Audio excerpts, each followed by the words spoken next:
Silently I step up with a subversive subtext, try to feed the need for more than just remedial subjects. Place my faith in the belief that the general public will open up their minds to more than just an industry puppet. I ain't a preacher preaching doom and gloom, well not just shit. If there's something I feel strongly about, then I'll discuss it. And if I only make one album before I kick the bucket, I'll hold that album to my heart in my grave and say fuck it. Waiting for the beat to kick in, but it never does. Waiting for my feet to grow wings that lift me above all of these tiresome things that we know and love. Waiting for the beat to kick in, but it never does. Waiting for the beat to kick in, but it never does. Waiting for my feet to grow wings that lift me above all of these tiresome things that we know and love. Waiting for the beat to kick in, but it never does. A lot of my poems and writings seem to start with me waking up or being in a dream or dreamlike state. Now, this implies a certain level of abstraction in my work. You might say I'm keeping it surreal, but I'd rather you didn't. The fact is, I sleep a lot. It's as simple as that. And I like sleeping, man. It's a nice place to be. Wait. I was walking along through unfamiliar streets and it felt strange because there didn't seem to be anyone else around. I don't know where I was, but it had the feel of New York, but not New York in real life, the New York you see in old films. I can't really explain why, it just had that vibe. Every step I took felt somehow more dramatic. So I kept walking, and down an alley behind a bar, sitting on some metal steps, I saw a man. From the look and smell of him, it was clear he enjoyed a drink, but he wasn't in such a state I felt him to be any kind of irrational threat, so I approached him with due care. "Ah, Mr. Pip," he said out loud, "we've been awaiting you. My name is Elwood P. Dowd." Now just what he meant by we, I didn't really get, but all the same I took a seat next to him on the step. He said, "You'll meet a few people before this day is through who will administer advice and guidelines to you. Now what each of us says, I'll tell you now is true. Whether or not you take that advice is for you to choose." At that point he acted like someone had whispered in his ear, which, since no one else was there, was pretty damn weird. Awkwardly I looked away and kinda played with my beard. He cleared his throat for a second and then said, "Listen here, in this life you can be oh so smart or oh so pleasant. For years I was smart, I recommend pleasant. Being smart can make you rich and bring respect and reverence, but the rewards of being pleasant are far more incandescent." With this information I was encouraged to walk on. I continued alone through these empty streets, thinking over what Elwood had said, but at the same time thinking about how fucking strange the day had been so far. I was in my own little world when a hand was placed on my chest, and a guy said, "Look out, there's some broken glass on the floor there." I looked up. He said, "Hi, pleased to meet you. My name is Lloyd Dobler. I'll get straight to the point, won't take too much time from you. I'm probably the youngest person you'll get advice from today. And you may think a guy my age wouldn't have anything to say, but it's said that observation, that old age brings wisdom, and I observe every single life lesson I'm given. I won't attempt to tell you about how to love or be loved, because you get a different genie each time that lantern is rubbed, but I will offer you advice on dealing with life. Its ups and its downs, its troubles and its strife. Now I'm sure you've had times you felt down and angry. You wanted to lash out, punch a wall and be manly. But the question I pose now will offer you a plan B, and maybe some peace and quiet for your friends and family. How hard is it to decide to be in a good mood, and then just be in a good mood? That's all I have to say, because it's a straight up fact. You control your emotions, it's as simple as that. He walked off then, leaving me to contemplate this brief encounter. I'd barely had time to realise I was being taught something before he was gone, and I was back on my way. On I walked, and almost immediately I spotted the next guy, and it couldn't be clearer. This guy was standing on the street corner, pacing back and forth, skinny looking guy, leather jacket, tight jeans, retro look. I've rarely seen someone look quite so uncomfortable in their own skin, twitching, smoothing his hair back, kicking the floor, looking up and down the street.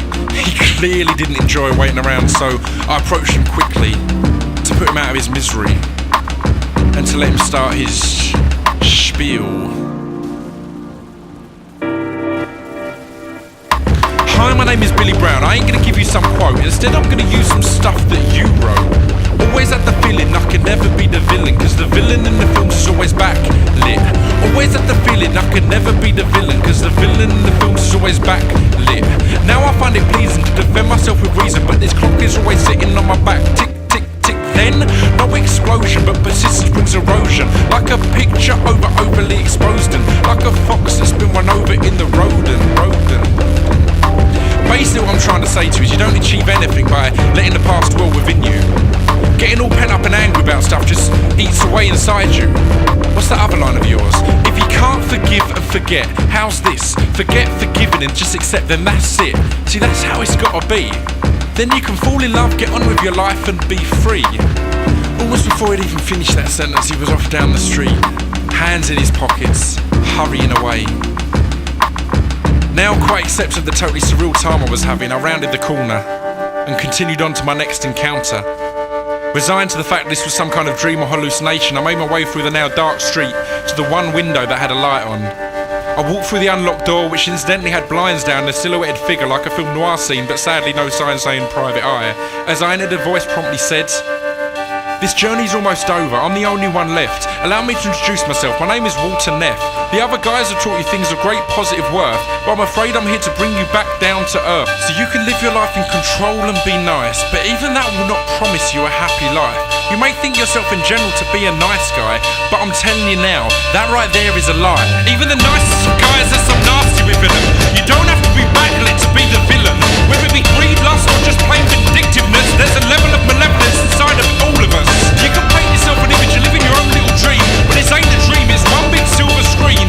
So when you think you've got your happy ending, don't ever forget it. Ain't over till you hear the sound of your end credits. You'll be waiting for the beat to kick in, but it never does. Waiting for your feet to grow wings that lift you above all of the tiresome things that you know and love. Waiting for the beat to kick in, but it never does. Waiting for the beat to kick in, but it never does. Waiting for your feet to grow wings that lift you above all of the tiresome things that you know and love. Waiting for the beat to kick in, but it never does.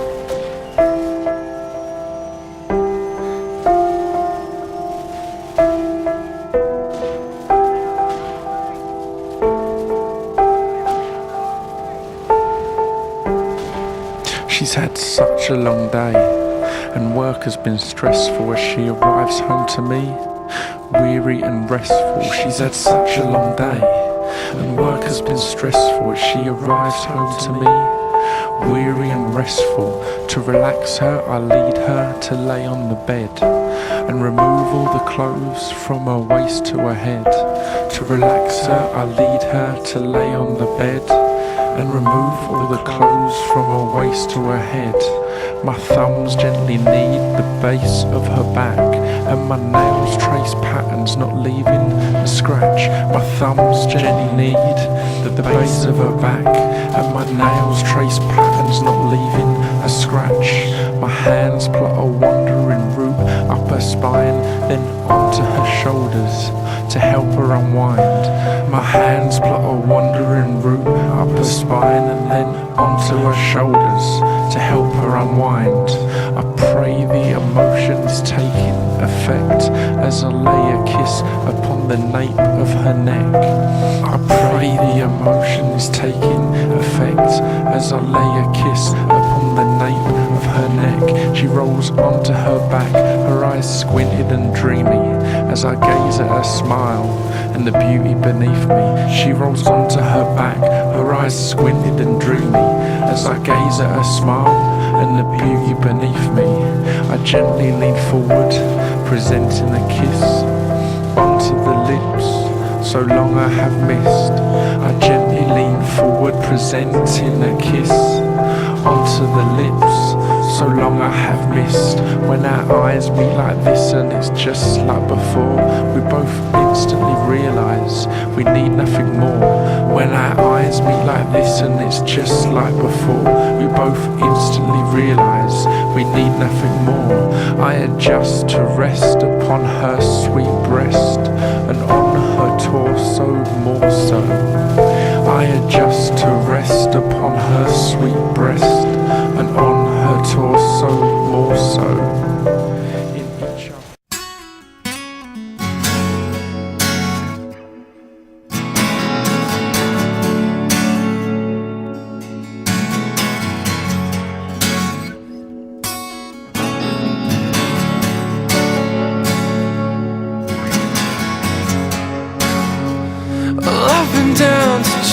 Georgia.